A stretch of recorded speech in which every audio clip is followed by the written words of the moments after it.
Uma esposa romântica, bobinha, ingênua, que se deixa levar pelos enlaces do romantismo, Luísa.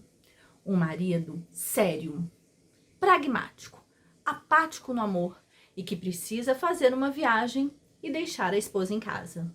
E Primo Basílio, um sedutor inescrupuloso. Venha conhecer essa obra-prima do português Eça de Queiroz, o Primo Basílio, um marco do realismo. Roda a vinheta!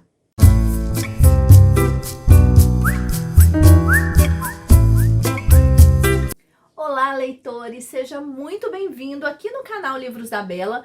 Eu sou a Bela e hoje nós vamos conhecer um pouquinho mais sobre esse clássico do século XIX, o Primo Basílio de Eça de Queiroz. Mas antes, eu preciso dizer que esse vídeo tem o apoio da Boa Books, uma livraria virtual que vende e entrega livros em português com frete grátis para mais de 100 países no mundo inteiro. Inclusive aqui na Inglaterra. Não é demais, gente? Quando eu encontrei esse site, eu falei que os meus problemas tinham acabado aqui de encontrar os livros em português. Bom, se você, assim como eu, mora fora do país e tem dificuldade de encontrar livros em português, conheça a Boa Books. Vou deixar todos os links aqui no box de descrição para que você conheça esse site incrível. E, inclusive, esse livro que eu tô falando, o Primo Basílio, tem lá no site deles. Só mais uma última coisinha. Eu queria saber se você já se inscreveu no canal.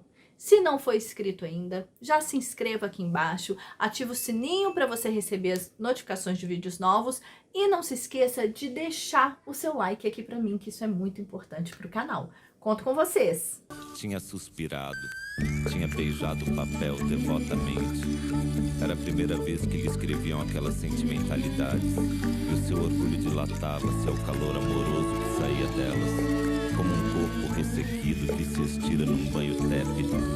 Sentia um acréscimo de estima por si mesma e parecia-lhe que entrava enfim numa existência superiormente interessante, onde cada hora tinha o seu encanto diferente, cada passo conduzia a um êxtase e a alma se cobria de um luxo radioso de sensações.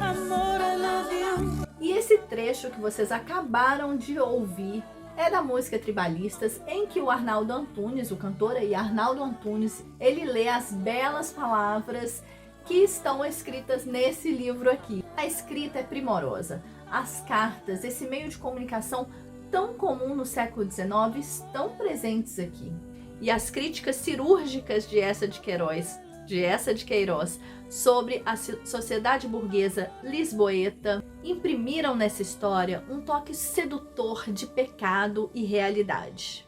E tudo isso foi um prato cheio para que eu devorasse esse livro, sim, pela segunda vez. Bom, antes eu gostaria só de contextualizar para vocês a fase literária que o mundo estava vivendo, né? A gente estava atravessando uma transição. A gente estava saindo ali 1870 e poucos, a gente estava saindo do romantismo e indo para o realismo. Então esse é um marco dessa fase de transição, esse livro aqui é um marco dessa fase de transição. Aqueles finais felizes, aqueles romances românticos, onde sempre o bem vence o mal, aquilo já estava meio fora de moda. E esse escritor aqui foi, assim, cirúrgico em fazer isso, e inclusive colocar a crítica ao romantismo nas entrelinhas aqui dessa história. Então, todas essas juras de amor eterno estavam cedendo espaço para dor, sofrimento, traição, realidade, pecado e o dia a dia ali, sabe, uma realidade nua e crua. Bom, no enredo a gente tem ali uma tríade, o triângulo, né, que é tão característico nessa escola literária que é o realismo. Então a gente tem a esposa, geralmente uma adúltera.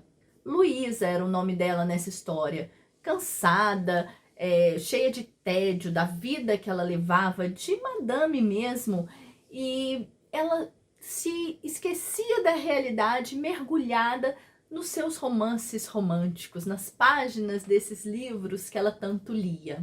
E ali a gente via a vida a dois de um casamento falido, ou melhor, a gente não sabe nem se ele algum dia teve amor. Uma coisa também muito característica do realismo. Numa ponta desse triângulo, nós temos Jorge, o marido. Engenheiro, homem prático, não tinha muito tempo para essas historinhas do amor, não. Apático no amor, chega até a dar uma certa dúvida no leitor se ele algum dia amou Luísa. Na outra ponta, o primo Basílio, um homem forte, sedutor, atraente, envolvente, mas que no final das contas não passa de um trapaceiro, alguém que se aproveitou de toda a situação, envolveu Luísa e deu o que falar. Essa é então uma grande receita para uma grande tragédia amorosa, né, gente? Uma história de frustração, de dor, de desilusão e, para pimentar tudo, uma personagem assim que a gente chega a ter bastante raiva dela, mas ela é muito importante. Ela é uma bisbilhoteira, a empregada de Luísa, fofoqueira, invejosa e chantagista. Ela vai ainda dar muito trabalho para Luísa nessa história. E o mais interessante dessa história é que todas essas relações, né, que vão se estabelecer, elas vão carregar críticas severas àquela sociedade burguesa da época. Ele está falando ali da sociedade lisboeta, mas isso pode se aplicar ao resto do mundo. Dinheiro, poder, hierarquia social, tédio, função social da mulher e do homem. Enfim, tudo isso nos coloca para refletir, a gente faz uma leitura, se a gente for olhar com esse olhar, a gente faz uma leitura reflexiva sobre como que a sociedade, na verdade, chegou até os dias de hoje, né? Eu vi um comentário uma certa vez que o surgimento ali do realismo veio junto com uma espécie de primeiro Big Brother. Muito estranho, né? Mas deixa eu explicar.